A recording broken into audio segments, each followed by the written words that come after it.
good evening, and thanks once again for joining The Edge. As always, I'm your host, Trevor Lewington. Appreciate you spending some time with me. Normally on the third Thursday of the month, we're talking to community and business leaders here in Southern Alberta. These are folks that are leading organizations and leading businesses, and they help provide some insights to help perhaps build your community, build your life, or build your business. Now, fortunately, my guest tonight was willing to adjust schedules. I've got some travel this month, so we're not the third Thursday. I get that. So appreciate Mitch's flexibility. Joining me tonight is Mitch Lawson. He's the manager of Catalyst, which is a program here in Lethbridge that we'll talk more about. Welcome to the show. Thank you for having me. So I'm looking forward to digging into kind of that role and what it means for employers and what's available. But perhaps we can back up a little bit. I think you've been with Sackla, the Southern Alberta Community Living Association. Yeah. Remember that acronym? For about 18 years. Yeah, definitely started 18 years ago. So it's been a mosaic. So I started at Sackla as a frontline CSW. We call it, working directly with people with disabilities when I turned 18. Okay. So right out of school, essentially. Yeah, right out of high school, and then stayed connected no matter what else I was doing. When I went to college, I became a roommate support for somebody, and when I started working in the for-profit sector, I sat on different boards for groups that were working with Sackla, and then returned in earnest about it'd be 8 years ago now to help launch Catalyst, and so it's all kind of come full circle. But I've stayed engaged in disability work all of my adult life. And so what's the appeal to you of the? I mean, I'm assuming it's around the impact you can have, but what's kept you in the disability related sector for so long? It's always evolving. So people with disabilities, that as a people group, it's something that it's almost like the next kind of big frontier for kind of human rights and social development, because we've come a tremendous way. I always talk about the history of disability in Alberta specifically, and the environment for people with disabilities even as recent as 50 years ago, and how radically changed that the radical change that's been experienced. And so being a part of that, we really get to be a part of growth. But it also does have a personal connection to me. My parents both worked in disability work for a good portion of their careers. My grandmother worked at Sackla when they started. So this really is a family affair. Okay. Very much so. So it's always been a part of, even when I was growing up, my dad working at Sackla, he had this philosophy of making sure there was a lot of community engagement. So if he was out and about with me, he'd pop into one of the houses where people lived, and he'd bring me in with him, and I'd interact with people. And so I think that made it easier to step into this role, knowing it from that perspective. Okay. I mean, it's interesting that you talk about that progression. My dad has MS and has periodically been in and out of a wheelchair. And I remember, growing up, trying to take him when you're traveling to another country where the same standards for access, even things like curbs and building, we sort of take for granted now, but that's not always been the case. Like, it's been an interesting journey, I'm sure. Yeah, absolutely. Accessibility, and that's the thing, it's so far reaching because disability is such a broad term, and we sometimes think of ourselves as, we're either disabled or non-disabled. But another perspective I like to take is that, if we try to project how many adults will develop a disability at some point in their lifetime, and I'll ask people to give a guess. I'll ask you to give a guess. How many adults will develop a disability? I would say it's probably close to 100%. It is 100%. Yeah, because at some point we all have an injury or some kind of constraint on our abilities, right? Yeah. So when we're talking about disability, we're talking about accessibility. We can talk about work accommodations. We can talk about literacy, and we can talk about neurodiversity. And so there's a lot of intersection, and so like I said, it just stays engaging. There's disability is a very broad term, but within it there's a tremendous amount of vibrancy and diversity. So. Yeah, I mean, I would guess there's really no one file that's the same as the next, right? Because it's this broad range of things that people are dealing with. Yeah, for sure. And it's funny sometimes when people haven't spent that time, it'll get asked in a very simple way. Like, people will ask, so what's a good job for somebody with a disability? And my response is always the same. That's kind of like asking, what's a good job for somebody from Medicine Hat? Well, I don't know. What are they? Like, again, I think it's oversimplified, but yeah, you never meet two people the same, whether they have a disability or not. But within, you've got a group of people that experience the world differently than most others. and you can learn from that as much as you can help somebody learn. So it's really, really stimulating, really cool, and very fulfilling. Cool. Well, congratulations. I think that's great work, and I think your track record with the same organization for that length of time says a lot. Can you talk a little bit then about your role as manager of Catalyst? What is Catalyst? What does that involve? Yeah, so this is interesting. I answer this a couple different ways. So if I'm talking to somebody who's looking for support, Catalyst will help people find employment. That's essentially what we do. We not only just find employment, we are trying to even match the skill set that they have, the abilities that they have, and not the disabilities that they live with, and find a way to bring it to market and be a marketable skill. And so in the simplest definition, we help people find jobs. But when I talk to businesses or the rest of the community, what I kind of position ourselves, I say that we are helping businesses leverage the benefits of inclusion. And when we go into that, we talk about the profitability and efficiency that can be found in it, which is surprising for most people. But effectively, it's easier to describe Catalyst as an employment service for people with disabilities. But again, within that dynamic, there's mental health, there's neurodiversity. We've run a couple programs where the eligibility has been, I have a barrier to work that I can't control, and that could be anything. Okay. So, I mean, what does the services, I suppose, look like? That, like, what do I receive as someone going through the Catalyst program? So we're very helmed in human-centered design. So to get started, we do a discovery process, and that is getting to know kind of the rhythm of the person's life, how they interact with that world differently than others, but what they can do. We can pretty easily grab a binder that's full of what they can't do. It's been assessed to death. But we're looking for what they can do. So we'll ask ourselves questions like, what does this person do better than I can? How does this person, when they're doing something very simple as cooking for themselves? Okay, are they improvising? Are they innovating? Are they very process driven? Are they just following a recipe? And we can extrapolate that to a work skill. So that discovery process usually lasts, we'd say, about 3 months.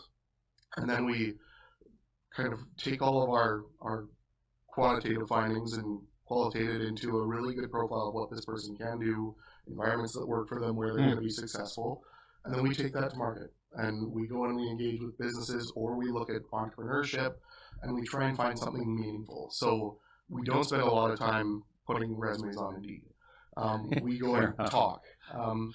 And there's strategy to everything that we're trying to do, but the human-centered design concept is you have to understand the barrier by really trying to experience it alongside that person, see how they move through their day, and how they overcome and how they've adapted to a world that wasn't built for them, and then trying to get creative about that. How can we bring that and fill a need within the community? Okay. And so, again, I'm just trying to get my head wrapped around this here. I would imagine that a lot of these people are either underemployed or unemployed. And so is that a prerequisite, or can anybody access these services? Anybody who feels underemployed. Right now, so programming fluctuates. So at this exact moment, we get referrals through what's PD. It's persons with developmental disabilities. So we'll take government contracts essentially to execute these employment supports. Okay. So it's kind of a referral into your program. It is. It is. But we're always, so for the past 4 years, we've been running programs that basically could take community referrals, anybody who was looking for work. And really, that was the only requirement, that's that self-disclosed barrier, and that they wanted to explore more. They could have a job and come to us if they wanted to expand on that, or if they wanted to find something different because they had a job because it had made ends meet, but it wasn't what they wanted to do. So we had one person, we helped him kind of develop and launch a podcast. He didn't stick with it, but he was working a day job and wanted to expand on it. So yeah, I know that doesn't really answer the question, because I think our services change and fluctuate with funding and opportunities, but essentially we are always trying to make an improvement. And if I had my way, I would be able to say yes to everybody who came asking for support. Yeah, and at the end of the day, there's usually a limitation just based on the available program and the government definition of what your tasks are at that time and how it's attached, I would imagine. Absolutely, and then there's also our knowledge base. Like we're very experienced, but like I said, disability is so broad. when somebody comes to us with a mental health diagnosis, that's not necessarily our expertise. So we've also really invested into that service navigation, systems navigation, so that we can be connected to resources and professionals that can help us still take that referral. And, you know, because maybe a mental health organization doesn't have an employment service, and so we have to meet in the middle. So sometimes that's a barrier, is, you know, we're challenging ourselves to always be effective in that service delivery. So we're doing a lot of learning as we go, I guess. Yeah, it's a continuous learning process, I would think. Yeah. So, I mean, I used the terms earlier on, you know, underemployed. There's a real cost to society when people aren't utilized to their best potential. Mm-hmm. Can you talk about that concept and how it relates to folks with disabilities, and how do we make a change there, I guess, is what I'm trying to get to. It's a huge impact that I don't think gets noticed. So, for example, one thing that's very unique and not the best in how we've structured supports is that when somebody qualifies for income assistance, in my mind, they should automatically qualify for employment supports. But they don't. A lot of people on AISH, for example, they don't qualify for PDD funded supports. And if they're not being offered, they're just they're going to whomever. They'll go to an employment service potentially that's not disability focused, and they fall through the gaps. When we opened up this programming for, I think, 40 spots in the first couple of years, we were inundated with people who were specifically on the spectrum, the autism spectrum, because they often don't get approved for PDD funding. And that's a huge problem, that people are, you know, not receiving the support they need. And it's a growing number. And unfortunately, there are changes upcoming that can make that number greater. And so the community impact is, you know, we have people that could be working and might just need help because they're not great in an interview. And if we can bridge that gap, we can help people find work and earn money for themselves and contribute to provincial and federal income tax and have disposable income and be consumers. And we don't necessarily have that in most situations. Now, I mean, which is tragic, because, you know, we have people often willing to do something, want to contribute, have the ability to contribute, and yet it's either a bureaucratic process or a system limitation that seems to be holding them back. Definitely. You know, if we could wave our magic wand, and this isn't about politics or any particular party, but if you could wave your magic wand, how do we start to fix some of those things? Like, what would make a difference? It's a good question. So I think that a lot of the work that we're trying just to do... fix every policy issue in the province, would you? Thanks. Yeah, that would be nice. I think it's a perspective shift, because a lot of the misconceptions about disability, like if we just had a little bit of insight and a kind of a shared perspective on what having a disability actually is, it wouldn't be so difficult to go out and find work. I'll give an example that I use a lot to just kind of reframe a perspective. A lot of people struggle in interviews, for example, and interviews are a very judgmental thing to be a part of. And so I'll use this example with businesses. I said, okay, well, let's say you have two candidates, and you know, you don't know anything else about them except for these following things. Candidate A has a long work history, college educated, is a homeowner, is a volunteer, has leadership skills, has sales skills, has all these professional skills. Person 2 is a daily amphetamine user. They are not in good physical shape. They are often forgetful, messy. They were not a good student in high school, and kind of use that description. Who are you going to hire? Well, you're going to hire candidate A, but it doesn't matter who you pick, because they're both me. They're accurate descriptions of me. And candidate B is, if I had a very visible disability, I would be assumed by all those things that maybe I don't bring to the forefront, but they are realistic. I use amphetamines because they're prescribed to me, and I am not physically fit. And all of these things are true, but in an interview, I can talk about candidate A. Person with a disability can't. They'll sit in that interview and they'll get seen for whatever assumptions, you know, are coming from the other side of the table. Right. And so if we could change perspective, that would generate a ton of traction. And that's part of what we're trying to do more and more, is be a resource to the community, to businesses, to try and educate and change that perspective a bit. That's a good segue, because I was curious whether businesses can access supports, because I mean, I've been an employer, I've owned small business. I will confess to maybe not having an idea of where to even start, and what should I be doing differently to make my processes fairer or make reasonable accommodations that are likely very minor from my perspective, would make a huge impact. So can employers get advice and access the system? Absolutely.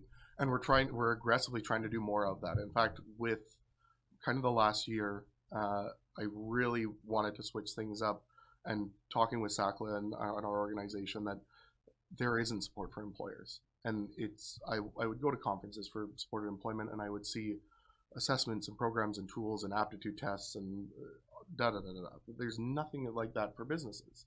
So why aren't we doing that?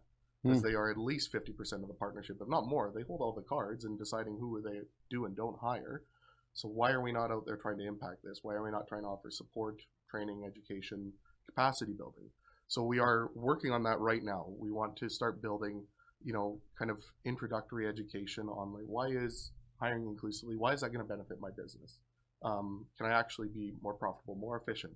And then we can dive into why, and then finally into how do you do that? And so there are resources, but I think that they are not as easily accessible as the, phoning up a recruitment agency and things like that. So there needs to be more of that. And so we're trying to do more of it on our part. So we're going to try and develop a capacity building element of what we do, a capacity building service and training, because it's that, again, that human-centered design idea goes both ways. When I go and I meet a business, I am asking about what they do and what the environment looks like and what their pain points are, because in order to make that match, I have to learn about that business as much as I do about the person I'm putting forward. And so I think we can almost, we can almost utilize that. What's the perspective? How can I get creative, or how can I, remove some of the systemic barriers to make it more simple? Quick things just to kind of give a sense of what we would talk about are, so when it comes to job descriptions, we've kind of heard the complaint all the time that job posting comes out and they say, well, you need this certification, this. Do you actually, though? Right. I remember having a conversation with a warehouse that said, okay, well, in order to do this position, like, you're going to need to be able to stand and lift and stretch and be able to reach a shelf that's, at least 4 feet off the ground. And I went, well, based off of the physiological assessment you gave, I have a person that would not qualify because they're in a wheelchair. However, they live in a house with cabinets that are 4 feet off the ground. So the question should be, could this person can they accomplish the objective of the position, rather than do they have the qualifications, the certification? Because that's a huge barrier to people with disabilities who have not been included, and they haven't worked for 6 years, or education. They were not in the mainstream of school, and so weren't able to necessarily have as much access to education. And so can we change that perspective to, what do you actually need this person to get accomplished? Requires a driver's license. Do they? Or do they need to be able to get to work on time? Is this a mobile position, or is this something that you just need the person to be able to get to where they need to work, whether that's multiple locations or one? And it's amazing how much that can open things up, because a lot of people also self-disqualify when they feel like, okay, you're not describing me as a candidate. Well, it's a lot of descriptions. Or I see driver's license, which I don't have, therefore I'm going to remove myself. And yet, if it's not really a requirement and doesn't be there, I probably would have applied. Well, and I'm not going to name names. We talked to a business that said all employees must have a driver's license. And I went, well, all of the work happens here on site. So why? And they, well, it's part of the policy. It's a safety thing. And I went, well, person can get out in a fire. And so why do they need a driver's license? And it kind of went back to, well, this is policy. Well, that policy is eliminating 35% of Albertans. So if you have workforce issues, that might be part of it. So it's changing that perspective, and then giving some feedback to businesses on how they can maybe remove some of these barriers, and then open up alternate pathways for people to show what they bring to the table. So things like interviews, and allowing for interview questions ahead of time to be sent, or to have somebody join them to add some context to help them sell themselves, which will not come naturally. So there's quite a lot that we can do. So we're just trying to share that with businesses to try and influence that. Is kind of our next mission, next 2, 3, 4 years. Yeah, because the one thing I hear from local business as an economic developer all the time is there's never enough talent. I can't get enough people. I'm always short labor. Cool. Mm-hmm. Have you thought about this pocket over here that you've completely eliminated who could be contributing and be a part of it? Like it's this enormous untapped resource for the most part. Yeah, absolutely. And I mean, those pathways exist. I'd have a conversation, and we don't get a lot of applicants who apply who are from different ethnic backgrounds and whatnot. Do you send the job postings through those channels? Do you connect with those communities? Well, that's where they are. I mean, you're going through your typical networks, you're going to see the same person that worked for your buddy over here, and you're going to get the same kind of group. So yeah, it's worth expanding and recognizing that, it's going to maybe take a little bit more of a broadened perspective or an open mind, but there's always a solution. And no matter what the barrier is, people have value and can contribute in their own way.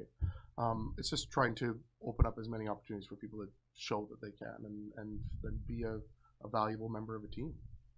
Okay, very cool. Now, I mean, we've talked about Sackla, Southern Alberta Community Living Association. Mm-hmm. I mentioned it, you mentioned it. Catalyst is a part of the organization. Yeah. So what is Sackla? What do they do? So Sackla is a disability services organization. Primarily, it is direct staff supports for people who live with a disability. But Sackla's been around for 45 years. And in fact, one of Sackla's first missions was to help people repatriate out of institutions. So for a very long time, institutions were kind of the norm for people with disabilities. They'd be sent to a place like Michener Center in Red Deer. Sackla was established from a program called ComServe that was trying to radically prove that people with disabilities could live in community. Weird. Yeah. How that's possible. Yeah. Turns out they could. And that was kind of Sackla's first formative years. And then it became really community focused all the way through. So, we're a very large organization. It's 300 so employees. Wow, okay. And about the same number of people that we support. And it's very unique for an organization that size to not have some sort of communal services, so like a day program or anything like that. We want the service to be out in the community where people are at and to help people be a part of their active community. And that's a big philosophy of Sackla, and I think Catalyst was a natural development of that idea that people need to be out in the community. Well, then they should be working as well. And so, yeah, Sackla, I mean, I've appreciated the philosophy behind Sackla for the longest time. I think it's why my family is so drawn to it. But really, really a perspective on adults with disabilities and their place in society that I've always kind of connected with. And so, yeah, that's the core of Sackla services, but it's anything it needs to be. There's residential supports, there's mobile team, which goes out one-to-one with people who maybe live independently but need, a few hours of support. There's contracted like roommate companion. So my wife and I have a roommate that lives with us. Okay. And we're contracted for his support out of our home, which can be an enriching kind of two-way street on, I'm sure, supporting somebody. And so we've had Randy living with us for 7-8 years. I lived with him in college as well, so I'm probably up to 10 years living with Randy. So, yeah. You are, yeah. It's family now. Like, yeah, this is, right? Yeah. Yeah. No, I mean, he lived with us before we had kids, so we got to be a part of us having kids. And we just moved in the summer, and we considered like what would work for him as well. So, it is cool. It's far more than just a job. It's really just slipped right into our way of life. Very cool. Yeah. Now, I mean, as you look at Catalyst and the program, what do you consider some of the biggest successes that have come out of that program? There are a lot of individual cases. I think on a broader scope, some of the partnerships that we've done, so with Autism Society of Alberta and with Meticulon out of Calgary, we ran 2 separate programs, and we hit all of our targets for getting people jobs. We worked with something like 120 people in 4 years, and I believe our number sat at like 67 people who were able to get a job, which is pretty good. That's great. And I think our partnership, we did collaborated with Victoria Park High School here in town. So one of the things that I know will impact this as well is starting earlier. We all get our first job 15, 16 years old. For somebody who's, going through a different stream of education or in a certain time and place was in like a special ed classroom, that's not the typical trajectory. And so we need to start building that, getting comfortable with responsibility and accountability earlier. So we always had this desire to work with people younger. And when this program came along and it said, well, anybody 15 or up, we went, okay, well, then how do we do this?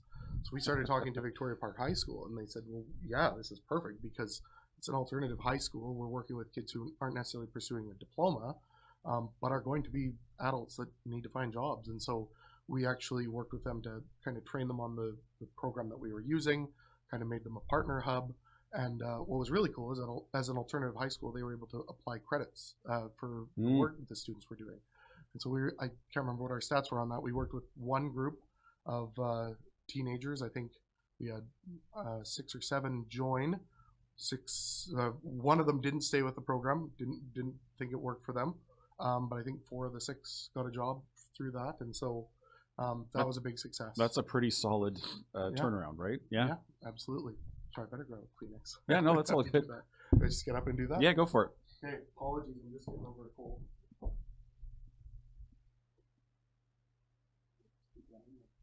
That's an easy accommodation we can make in the middle of the show. Isn't it though? We don't need you to be having well, exactly. breathing issues here. Yeah. So I mean, if can you talk a little bit about your role as manager then? Do you have program staff, or is it literally it's all on you? Like what does Mitch do in a typical day? Well, so I have a team that works for me. We've been a team of 3 until this program closed about 6 months ago. So now we're down to a team of 2 again. Team of 3. 2 people that work kind of report directly to me. They each have a caseload of people that they support. Okay. And they're each out and about, kind of sharing that, networking and getting out and finding these opportunities, but also doing that discovery. Me overseeing that is I give guidance for sure, but I really give them the freedom to go out and kind of propagate this human-centered design. And then a large part of my role is that engagement.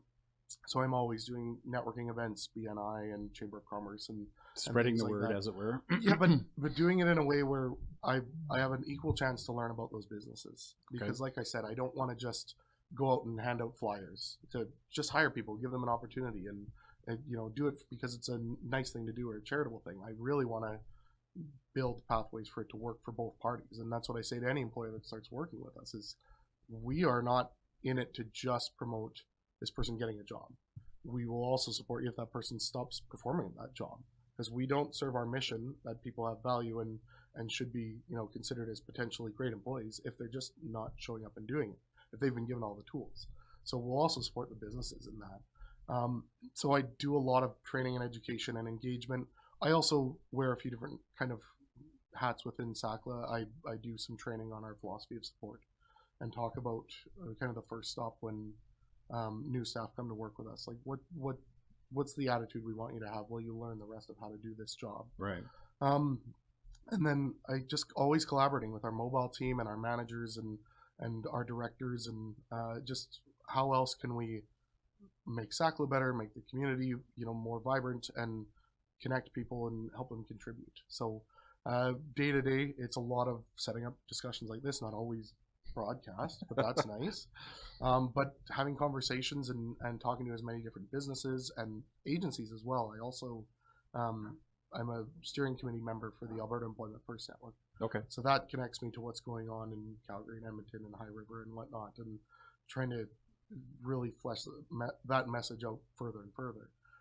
So yeah, it's a lot. It's Sounds like it's it. always something new. I don't plug the same spreadsheet every single day. It's always get to use my brain a lot, which is always stimulating. Nice. Yeah. Now, I mean, as you look back on your career with the benefit of hindsight, is there something that you would have done differently to prepare for this role, or do you feel like everything has led to this point? A bit of both. I think when I took this role, it was kind of out of the clear blue sky, and I realized pretty soon that I was suffering from a bit of imposter syndrome.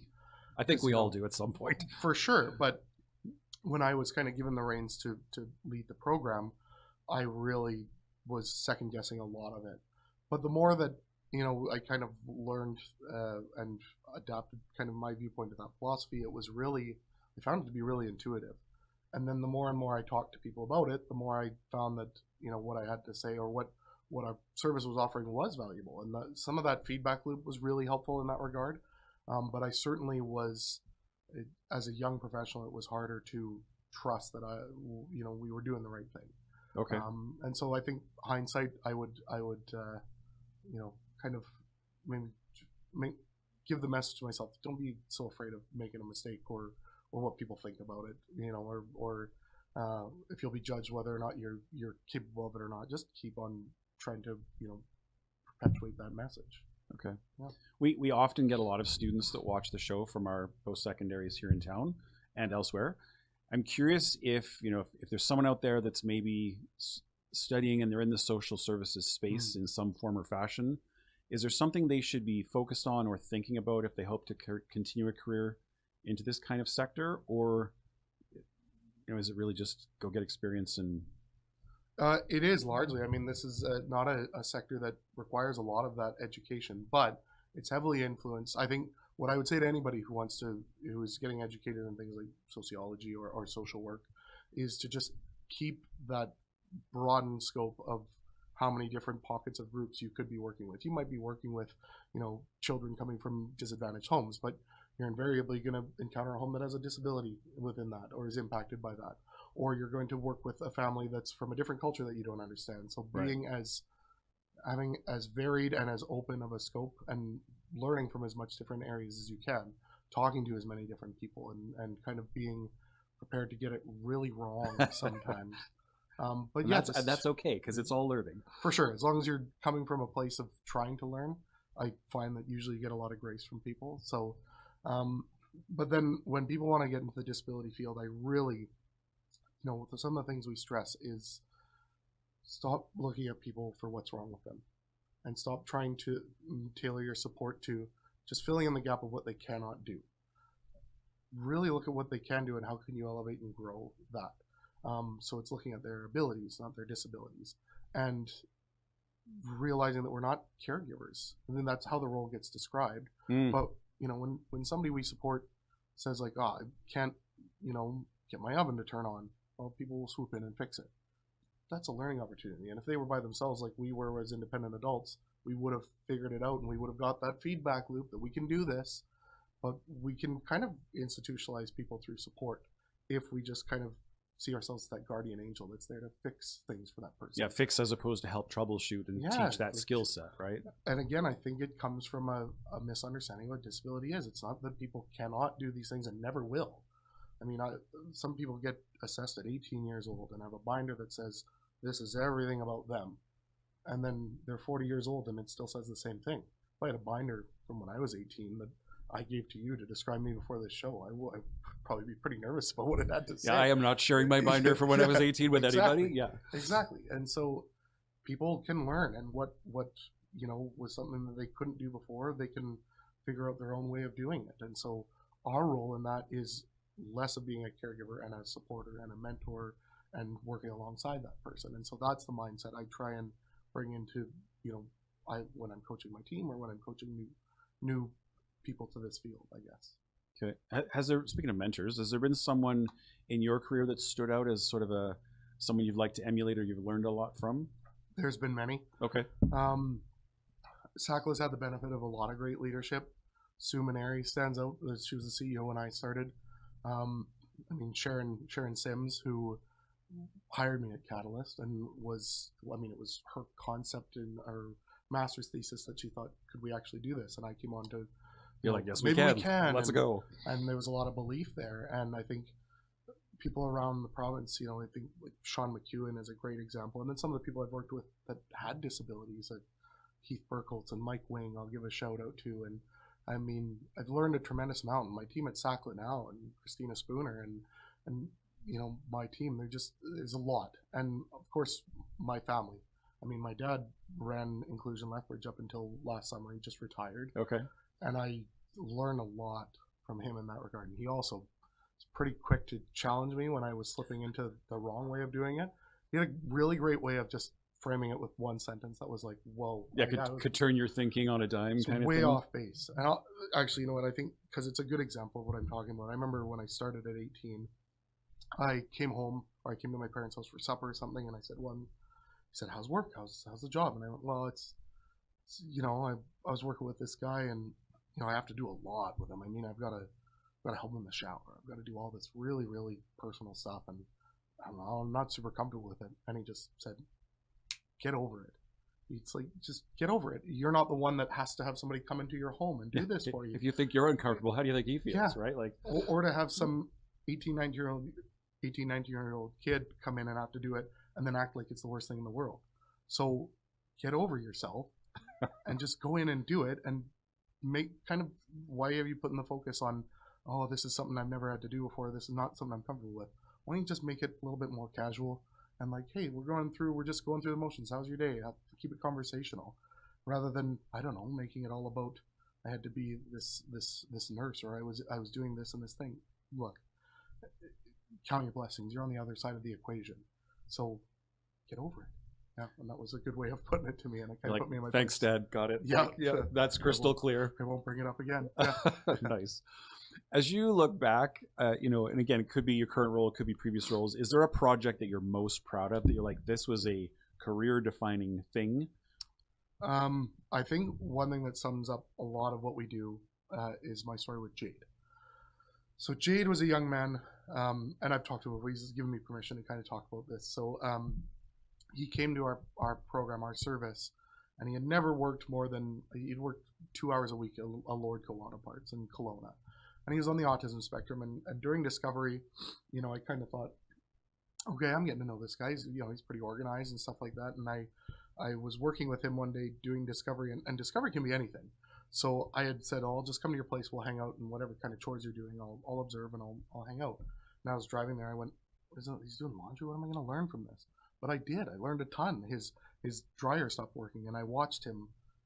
He said, like, oh, my dryer stopped working, and kind of what we do in discovery is go, okay, what are you going to do about it? And he did. He was pulling up on his phone, and he just so analytical and process driven. I'm going to try this, then this, then this. Okay, it was the breaker. And then when he was folding his clothes, it was so neat and perfect and everything. And so I really saw that he could do anything that needed to be perfect if he had the time to do it. And so on the other side of it, we were talking to Southland Trailers here in town. And kind of drawing back and forth, and they had some ideas within their decal department, and I kind of brought this up of, I got a young man that I support, and he'll do something he'll focus to death on the details, and he'll get it perfect. He won't be fast, but he'll get it absolutely perfect. Is there a place where that could be useful? And they went, oh, you know what? They started talking, maybe he should be a kidder for us. And I went, tell me more. What does that mean? And they said that they had been kind of talking amongst themselves within their inventory, because they build custom trailers. So there's not a standardized trailer they build. They're all a little bit different. And so, a customer will talk to an engineer who will design it with them, send the schematic down to inventory, they'll order parts, and then it'll get built on the floor. Problem is, they were noticing that it was tough to know how many parts they need to order. They would have people coming in off the floor to just kind of grab whatever, and there wasn't a lot of, organization of that. And so they had this concept of what if we could build IKEA kits for each trailer? But that was hard to do. I mean, who wants to count all those, bits and pieces? And there's a million other things to do in inventory. And so we said, well, let's give it a shot. We'll try them out in decals, and we'll see if he can build these kits. Well, as we kind of expected, he did it perfectly, and loved it. And so he would get out there and he would count 50 nuts and bolts, exactly 50. And so we kind of checked in. He started doing that part-time. Eventually he went to full-time. And then again, we're there even after they get the job. So we wanted him to be really independent in employment. And his mom was giving him a ride. And we said, well, let's see if we can't brainstorm. Let's make some flyers out to hand around Southland, ride share.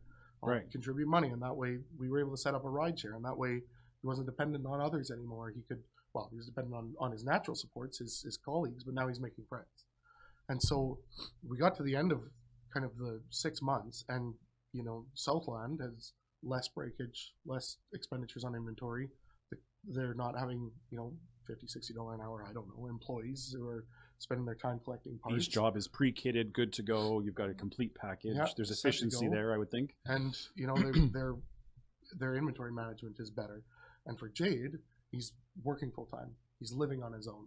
He was making enough money. He got off of AISH completely, and now he's contributing to federal and provincial income tax. And on the other side of it, he was funded for something like 45 hours a week of support. He was going to a day program during the day. He was accessing supports in the evening, and he was accessing us. At the end of it, he was accessing 4 hours a week just to go out for groceries a couple times a week. So we ran the math on that. And I said, so what is the impact, the economic impact of this? To have somebody like Jade employed versus unemployed and being on those all of these different kind of structures and systems, it's roughly $200,000 a year because of the staff support, because of the income support, because he's not contributing to income tax. And so his life is better and the business is better. And we see the impact as a society. And so that was really the first strong example where I was like, this could work. We could do more of this. What a great example. Yeah, it's my favorite story. People who know me are probably sick of hearing it because I tell it all the time. But well, and Jade, if you're watching, that's kudos to you, because I think it's a great example of improving someone's quality of life, improving their ability to be a part of something, and you're benefiting all around. Like, it's just a great story. Well, and it doesn't even end there, as it never does it with employment. I remember he called me one day and he said, "How do I quit my job?" And I went, "What? Oh, what happened?" And I could hear his mom cueing him on the other end. And she, "Tell him why, tell him why." And he's like, because he was going to school. He was going to Calgary to go to university, because his favorite part of the job was actually going on the computer and doing everything with the schematics. And so he went to Calgary, went to, I don't know if he was at the University of Calgary, I can't recall. And then I try and keep in touch. I haven't heard from him in a bit, but the last I heard, he was working part-time at a KPMG, doing like file management, which is perfect for him. Would be a huge asset there, and he was continuing his studies. And so now he's maybe going to have a chance to do even more. And that was nothing we set up. He just called me and said, "I want to quit my job. See ya." And I had to manage that. But, it was what we kind of expect from ourselves sometimes, to just see as an opportunity. It's going to do what works for me. And so, yeah, it's really, that's kind of the prime example I use of, like, when we get it right, when we invest with the employer, when we invest in the person, we can really do something tremendous. And that's got to make it feel all worthwhile for you. I mean, just to see that kind of impact. It does, because employment's not an easy thing to get into. You face a lot of no's, you face a lot of sheepish, "I'm not sure's." And I mean, no matter what you do in a social service, the wins don't really belong to you. They belong to Jade, and they belong to the people you support.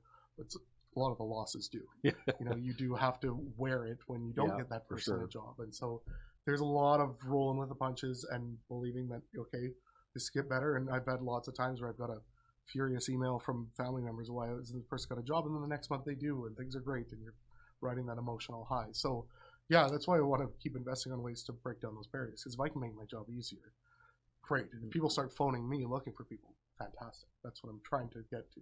Where people are seeing for the value that they have, and it's not so hard to shift that perspective, I guess. Awesome. Now, the show's called The Edge, and so one question I always ask everyone is, how do you balance the demands, the emotional demands, the physical demands of your job and all that you do with your personal life and everything else? Like, how do you maintain work-life balance? What is it you do to recharge and take care of you? Well, I mean, I have got 2 young boys and a fantastic wife at home, and they're very, very active kids. Like, now all of a sudden I'm a hockey dad, and we're doing sport ball, and we're doing swimming and gymnastics. And I just love being a dad, so that doesn't feel like work. So that's a good recharge. But, I think outside of work, I try and make sure that, I guess don't have a lot of time to sit and stew on things too much. Like, just got to keep kind of moving. Because honestly, it's never as bad as you think when you're kind of having a bad day. You wake up the next morning, it's always better. So don't sit in it. Try and kind of move through it. But that's taken time too. I've definitely had my share of seeing a counselor and trying to figure that out for myself. And then within work, it's shifting my own perspective. When I feel like I'm kind of down in the dumps about my own life, I look at the people that I support sometimes who are happy as heck and, have every right to feel like the world's crapping on them, but don't. And just find some brightness no matter what. I think about it. I don't know if I should mention his name, but there's a guy that I know that, he was in a wheelchair 100% of the time. He used a feeding tube, and I've never seen anybody smile more. He was just always like laughing and joking and everything. And I thought, here I am bothered because I've got like an overdue cell phone bill.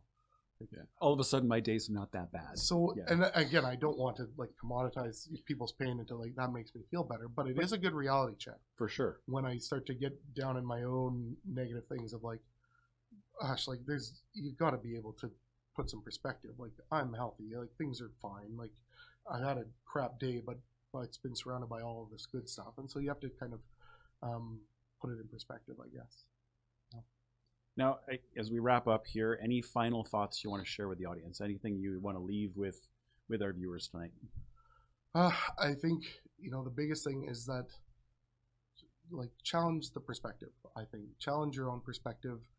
Get to know somebody. Like, take that step to interact with somebody who sees the world differently. And I don't just mean disability. I mean, talk to somebody from a different religion, a different ethnic background, speaks a different language than you. I learned a tremendous amount from people that I didn't speak the same language with because I had to communicate, and all of a sudden we're back to being toddlers where we communicate in sign language again. And so I guess having that varied interaction with people, challenge what you think you know about the world around you, and try and see things a little bit differently. Because yeah, it's certainly it's worthwhile to explore kind of the vibrancy within disability within people in general. Human beings are pretty cool.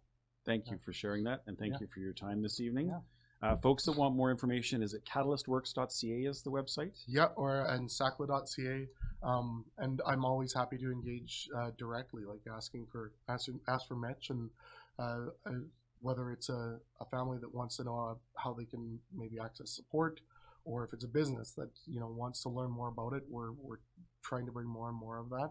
So connect with me however you want to. LinkedIn, email, Mitch at catalystworks.ca.